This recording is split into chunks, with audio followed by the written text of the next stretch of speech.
ஓம் சக்தி தாயே போற்றி.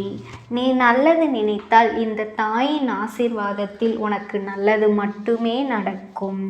என் அன்பு குழந்தையே, இன்று இந்த அம்மாவினுடைய வாக்கினை கேட்கும் நேரம் உன் கர்ம வினைகள் அத்தனையும் நிச்சயமாக உன்னை விட்டு விலகிவிடும் என்பதில் எந்த ஒரு மாற்று கருத்துமே இல்லை.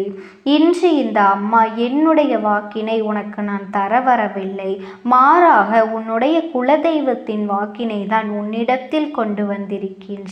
அப்படி என்றால் அதற்கு ஒரு காரணமும் இருக்கின்றதல்லவா? உன்னுடைய குலதெய்வத்திற்கு உன் குடும்பத்தில் இருக்கின்ற ஒரு நபரின் மீது அதிருப்தி ஏற்பட்டிருக்கின்றது. அந்த அதிருப்தியானது இன்று உன்னிடத்தில் பேச வேண்டும் என்று அவர்களை தூண்டியும் இருக்கின்றது. எல்லாவற்றிற்கும் மிகப்பெரிய காரணமும் ஒன்று இருக்கின்றது. அதுவெல்லாம் என்னவென்று நீ தெரிந்து கொள்ள வேண்டும் அல்லவா? என் தங்கமே, உன்னுடைய குலதெய்வத்தின் மனதில் இருக்கின்ற அந்த நீங்காத வேதனைகளை உன்னிடத்தில் சொல்லிவிட வேண்டும் என்று ஆசைப்படுகின்றார்கள். ஒரே குலத்தில் இருக்கின்றவர்களே இப்படி செய்கின்றார்கள் என்று மிகுந்த மனவேதனையில் இருக்கின்றார்கள். என் தங்கமே, உன்னுடைய மனதிற்குள் இப்பொழுது என்னென்ன எண்ணங்கள் ஓடுகின்றது என்பதனை என்னால் புரிந்து கொள்ள முடிகின்றது. என் குலத்தில் யார் இப்படிப்பட்ட ஒரு சூழ்நிலையை உருவாக்கி இருக்கின்றார்கள்?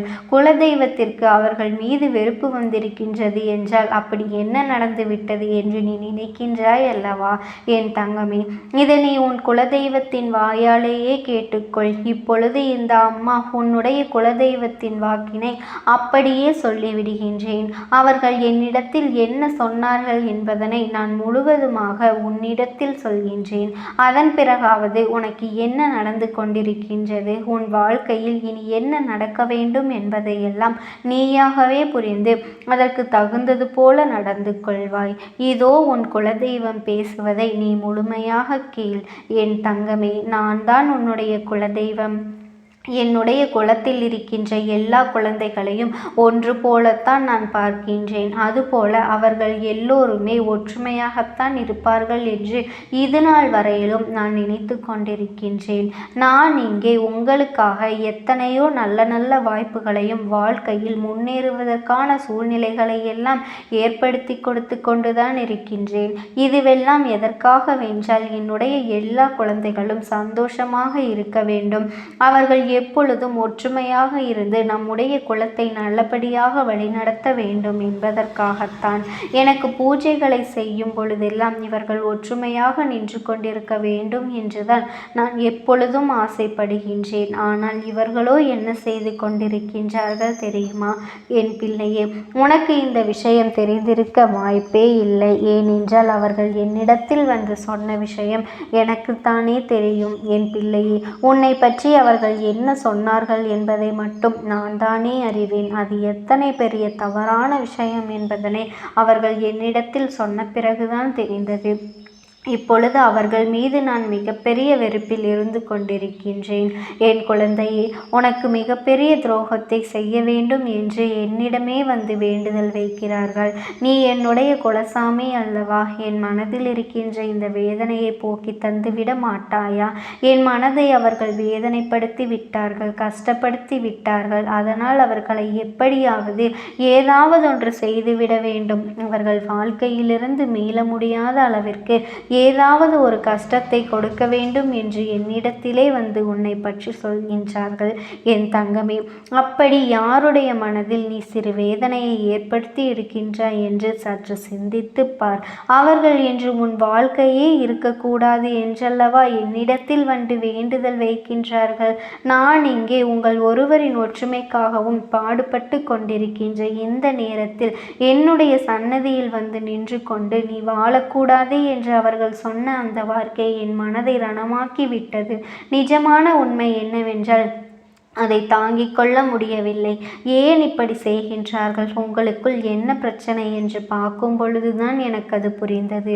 ஏதோ சிறு சிறு மனஸ்தாபங்களால், சிறு சிறு பிரச்சனைகளால் ஏற்பட்டிருக்கின்றது. இதுவெல்லாம் உங்களுக்கு சரியாகிவிடும் என்றுதான் நான் விட்டுவிட்டேன். ஆனால் அது இவ்வளவு பெரிய தவறான விஷயமாக வந்து நிற்கும் என்று நான் ஒரு பொழுதும் நினைக்கவில்லை. என் தங்கமே, உங்களுக்குள் பிரச்சனை ஏற்பட்டது உண்மைதான். உன் பக்கம் தவறு இருக்கின்றதா, அவர்கள் பக்கம் தவறு இருக்கின்றதா என்று நிச்சயமாக அறிந்து கொள்ள வேண்டியது என்னுடைய பொறுப்பு. தவறு இருப்பவர்கள் பக்கம் நிச்சயமாக நான் பேச மாட்டேன். யார் பக்கம் நியாயம் இருக்கின்றதோ அவர்களுக்கு நிச்சயமாக நான் நியாயத்தை கொடுக்கத்தான் போகின்றேன். ஆனால் ஒருபோதும் தவறு செய்தவர்களுக்கு தண்டனை வழங்குவது என்னுடைய வேலை கிடையாது. எனக்கு என்னுடைய குழந்தைகளின் மனதை சரி செய்து அவர்களை நல்வழிப்படுத்துவது மட்டும்தான் என்னுடைய வேலையாகும். அதை தவிர ஒரு பொழுதும் யாரையும் அழிக்க வேண்டும் என்ற எண்ணத்தோடு நான் தண்டனைகளை கொடுக்க மாட்டேன் என்பதனை நீ புரிந்து கொள்ள வேண்டும்.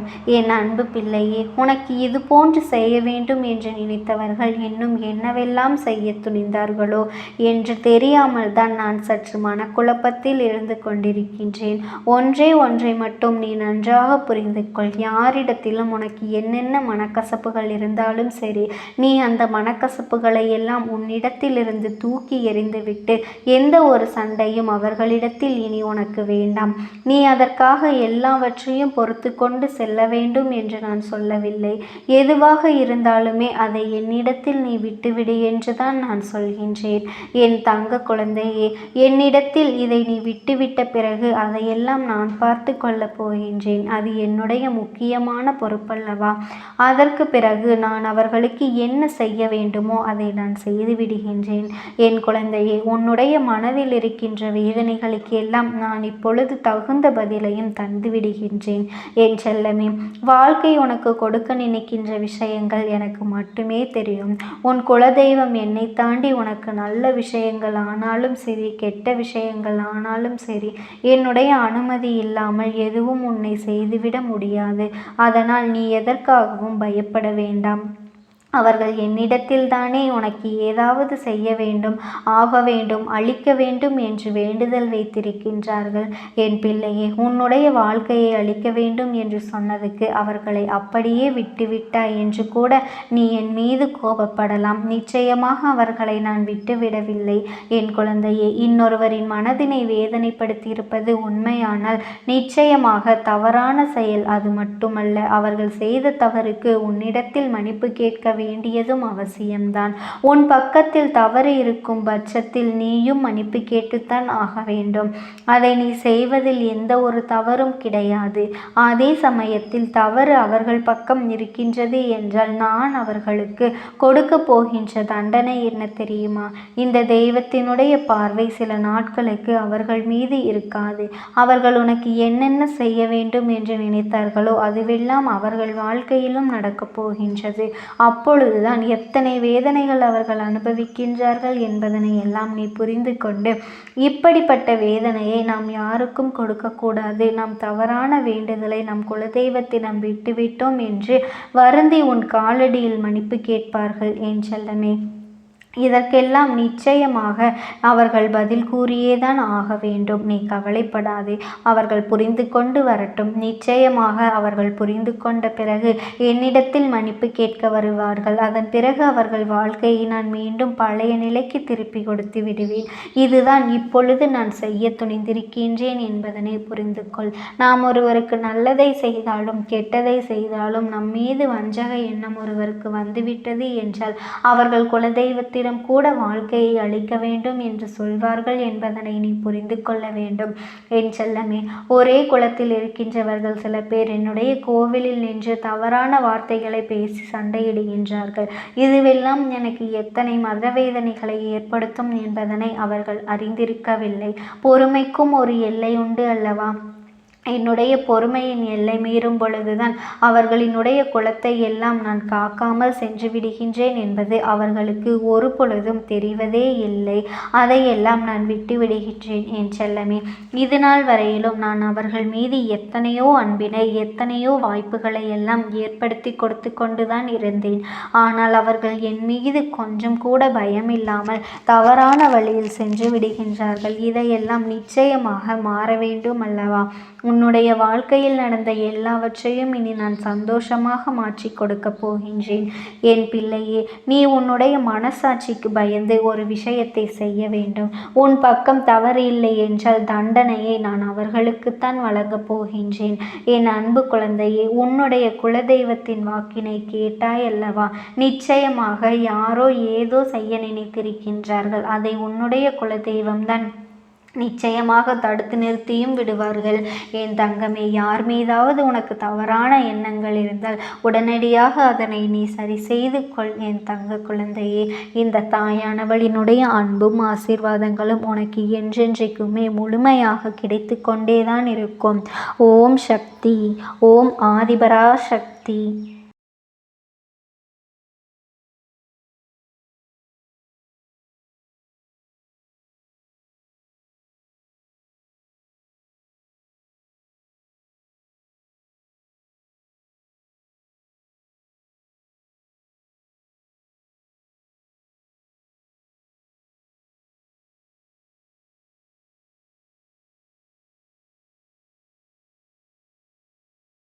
நீ தெரிந்து கொள்ள வேண்டும். என் தங்க பிள்ளையே, அவர்கள் எப்படி இந்த தெய்வத்தின் அருகில் வந்தார்கள் என்று நீ யோசிக்கலாம். என் தங்கமே, உன்னுடைய இல்லத்தில் சமீபத்தில் இறந்து போன ஒருவரினுடைய ஆத்மாவானது சில நாட்களாகவே உன் இல்லத்தை சுற்றி சுற்றி வருகின்றது. இந்த அம்மா அதனை கண்டுவிட்ட பிறகு, எதற்கு இங்கே சுற்றி கொண்டிருக்கின்றாய்? நீ இருக்க வேண்டிய இடத்தில்தானே இருக்க வேண்டும். என் பிள்ளையின் வீட்டில் உனக்கு என்ன வேலை என்று கேட்ட பொழுதுதான் அந்த ஆத்மா என்னிடத்தில் சொன்ன விஷயம், எனக்கும் என்னிடத்தில் இருக்க வேண்டும் என்றுதான் ஆசையாக இருக்கின்றது. ஆனால் சில விஷயங்கள் என்னை அங்கே செல்ல விடாமல் தடுத்து கொண்டு இருக்கின்றது. எனக்கு என்னுடைய குடும்பத்தில் இருக்கின்றவர்களிடம் பேசியாக வேண்டும். என் மனதில் தோன்றுகின்ற சில விஷயங்களை அவர்களிடத்தில் சொல்லிவிட்டால் நான் மனநிறைவோடு இங்கிருந்து சென்று விடுவேன். சில விஷயங்களை நான் அவர்களோடு பகிர்ந்து கொள்ளாமல் விட்டுவிட்டேன். அதற்கு சரியான நேரம் இப்பொழுது வந்திருக்கின்றது. இப்பொழுதும் சொல்லாமல் நான் சென்று விட்டால் இனி காலம் முழுவதும் என்னால் அவர்களிடத்தில் சொல்லிவிட முடியாது. இதற்கு நீங்கள்தான் துணையாக நிற்க வேண்டும் அம்மா என்று என்னிடத்தில் வாய்ப்பினை ஏற்படுத்தி கொடுக்க வேண்டும் என்று கேட்டது. என் தங்க குழந்தையே, இப்படி இருக்கும் பொழுது அவர்களிடத்தில் சொல்லிவிட முடியாது. அந்த வாய்ப்பினை ஏற்படுத்தி கொடுத்து என் வீட்டில் உள்ளவர்களிடம் பேச வைக்க வேண்டும் என்று என்னிடத்தில் கோரிக்கை வைத்தது. என் தங்கமே, இப்படி மனதிலே எந்த கெட்ட எண்ணங்களும் இல்லாமல் உன் குடும்பத்திற்காக பேச வேண்டும் என்று கேட்ட ஆத்மாவிற்கு நான் அந்த வாய்ப்பு வழங்குவது தானே முறையாக இருக்கும். அதனால் இந்த அம்மா அந்த ஆத்மாவிற்கு அந்த வாய்ப்பினை கொடுக்க முடிவுகள் செய்து இப்பொழுது உன்னோடு பேசுவதற்காக வரவழைத்திருக்கின்றேன். என் பிள்ளையே, அந்த ஆத்மாவானது உன்னிடத்திலே என்ன பேசுகின்றார்கள் என்பதனை நான் என் மூலமாக உன்னிடத்தில் பேசி சொல்கின்றேன். இந்த அம்மாவிடத்திலிருந்து தான் அவர்கள் மனதில் பேச நினைப்பதை எல்லாம் பேச முடியும். என் தங்கமே, நேரடியாக ஒரு ஆத்மாவின் குரலை உன்னால் அத்தனை சுலபமாகவெல்லாம் கேட்டுவிட முடியாது. இந்த அம்மா அதற்காகத்தான் இன்று இந்த உதவியை செய்கின்றேன். என் குடும்பத்தில் இருக்கின்றவர்களிடம் பேச வந்திருக்கின்றேன். உங்கள் எல்லோரையும் நான் இனி காணவே முடியாது என்பதனை நான் உணர்ந்து கொண்டேன். என் வாழ்க்கையில் நிறைவாக இருந்து என்னால் உங்களுக்கு கஷ்டங்கள் வந்தாலும் உங்களால் எனக்கு எந்த கஷ்டங்களும் இதுநாள் வரையிலும் வந்தது கிடையாது. நான் நினைத்தது போல இந்த வாழ்க்கையை அத்தனை சந்தோஷமாக வாழ்ந்து கொண்டுதான் இருந்தேன். என் குடும்பத்தில் இருக்கின்றவர்களிடம் பேச வந்திருக்கின்றேன். உங்கள் எல்லோரையும் இனி நான் காணவே முடியாது என்பதனை நான் உணர்ந்து கொண்டேன்.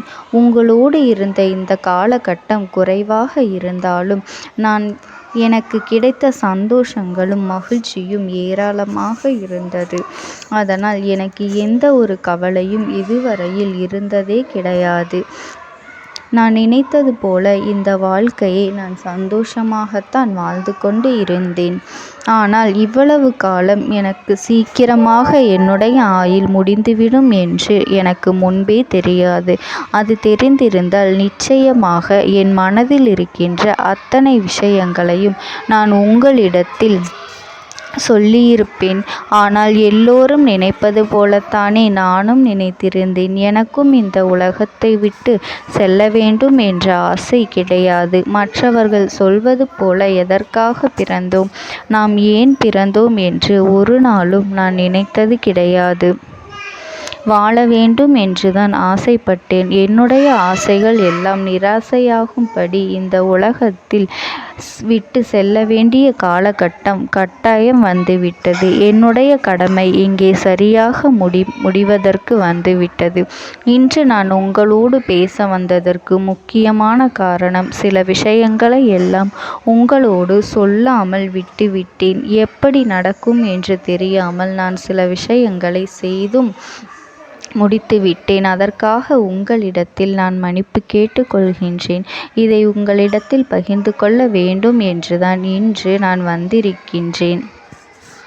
உங்களை நான் மனதார வணங்குகின்றேன். இந்த வாய்ப்பினை நான் சரியாக பயன்படுத்தி கொள்ள விரும்புகின்றேன். அதனால்தான் என் மனதில் இருக்கின்ற விஷயங்கள் எல்லாம் நான் சொல்லிவிடுகின்றேன். சிறிது நேரம் அமைதியாக அமர்ந்து என்னுடைய வார்த்தைகளை கேட்டாலே போதும். என்னுடைய அன்பினை புரிந்து கொண்டு அதுவே எனக்கு போதும். நான் நிச்சயமாக இங்கிருந்து நல்லபடியாக சென்று விடுவேன். இன்று உங்களோடு பேச வந்ததற்கு ஒரு முக்கியமான காரணம், நான் சில விஷயங்களை சொல்லாமல் விட்டுவிட்டேன். இப்படி நடக்கும் என்று எனக்கு ஒரு நாளும் தெரியாமல் சில விஷயங்களை செய்துவிட்டேன். அதை உங்களிடத்தில் பகிர்ந்து கொள்ளத்தான் வந்திருக்கின்றேன். என் மனதில் நினைக்கின்ற விஷயம் என்ன தெரியுமா? நான் உங்களை நன்றாக பார்த்து கொள்ள வேண்டும். உங்களின் ஆசைகளை எல்லாம் நிறைவேற்றி கொடுக்க வேண்டும். உங்கள் வாழ்க்கையில் நடத்தி கொடுக்க முடியாமல் போனாலும் இனிமேல் அதையெல்லாம் நடத்தி கொடுக்க வேண்டும் என்று ஆசைப்பட்டு என்னால் ஆன முயற்சிகளை எல்லாமே செய்து கொண்டிருந்தேன். ஆனால் முழுமையான பலன்களை கொடுப்பதற்கு முன்பாகவே இது போன்று நடந்துவிட்டது. அதனால் நான் ஏதேனும் குற்றம் குறைகள் செய்திருந்தாலும், ஏதேனும் உங்களுக்கு மனதிற்குள் கஷ்டத்தை தந்திருந்தாலும் என்னை மன்னித்து விடுங்கள். நான் எப்பொழுதும் உங்கள் மீது உண்மையான அன்பினைத்தான் வைத்து கொண்டிருக்கின்றேன். நான் ஒரு நாளும் மனதில் ஒன்றும் வெளியில் ஒன்றுமாக ஒரு நாளும் நான் நடந்து கொண்டது இல்லை. அதனால் என்னவோ என்னுடைய குணங்கள் சிலருக்கு இங்கே பிடிப்பதே இல்லை. எதுவாக இருந்தாலும் என்னோடு இருக்கின்ற என் குடும்பத்திற்கு தெரியும் அல்லவா நான் யார், என்னுடைய அன்பு எப்படிப்பட்டது என்று. அதனால் என்னுடைய அன்பினை முழுமையாக உணர்ந்து கொள்ள வேண்டும் என்று அதனை இங்கிருந்து ஏற்றுக்கொள்ளவே முடியாத ஒரு விஷயமாகத்தான் இருந்தது. நானும் அங்கும் அங்கும் ஓடி ஓடி மீண்டும் என்னுடைய உயிரை மீட்டெடுத்து விடலாம் என்றுதான் முயற்சி செய்தேன். ஆனால் அப்பொழுது என்னால் அதையெல்லாம் செய்ய முடியவில்லை. உயிரற்ற உடலாக இங்கே நின்று கொண்டிருக்கின்றேன். நாட்கள் செல்ல செல்ல இதை எனக்கு ஏற்றுக்கொள்ள பழகிவிட்டது. இனிமேல் இதுதான் என்னுடைய உலகம். மீண்டும் அங்கே செல்ல முடியாது என்பதனை நான் புரிந்து கொண்டேன். செல்ல முடியாவிட்டாலும் ஆத்மா என்று ஆன பிறகு என்னுடைய உலகத்தில் இருந்தால்தான் எனக்கு சந்தோஷம். மீண்டும் மனித வாழ்க்கைக்குள் என்னால் நுழைந்துவிட முடியாது. எனக்காக இத்தனை காலமும் அன்போடு பழகி எனக்கு எல்லாம் செய்த உங்களுக்கு நான் சொல்கின்ற விஷயம் ஒன்றுதான். நடந்தது எல்லாம் நடந்துவிட்டது. நடந்த விதையை யாராலும் இனி மாற்ற முடியாது. இனி நான் உங்களோடு இருக்க வேண்டும் என்று நினைத்தால் கூட அது நடக்காது. அதனால் இந்த வாழ்க்கையில் நீங்கள் நல்லபடியாக வாழ்ந்து சந்தோஷமாக இருக்க வேண்டும் என்றுதான் அந்த ஆத்மா மனது வேதனைப்பட்டு உன்னோடு பேசுகின்றது. என் தங்க குழந்தையே, யார் உன்னை விட்டு சென்றாலும் இந்த தாயானவளினுடைய அன்பும் ஆசீர்வாதங்களும் உனக்கு என்றென்றைக்குமே முழுமையாக கிடைத்து கொண்டே இருக்கும். அதனால் நீ எதை நினைத்தும் கவலைப்படாதே. உனக்காக எப்பொழுதும் நான் இருந்து கொண்டே இருப்பேன். ஓம் சக்தி. ஓம் ஆதிபரா சக்தி. பலவீனமாக்கி உனக்கு வேண்டாத சில வேலைகளை செய்வதற்கு ஒரு பெண் முயற்சிகளை செய்து கொண்டிருக்கின்றாள். உன்னிடத்திலிருந்து பல பலன்களை பெற்றிருக்கின்றாள். உன்னுடைய வாழ்க்கையில் உனக்கு பல நல்ல விஷயங்களை எல்லாம் நடக்கும் பொழுதெல்லாம் அதை நடக்க விடாமல் தட்டிவிட்டு இருக்கின்றாள். உன்னோடு இருந்து கொண்டே உனக்கு நடக்கின்ற விஷயங்களை பற்றி எல்லாம் தெரிந்து கொண்டு அதன் பிறகு உனக்கு கெடுதலை செய்ய நினைத்திருக்கின்றாள். உன் வாழ்க்கையில்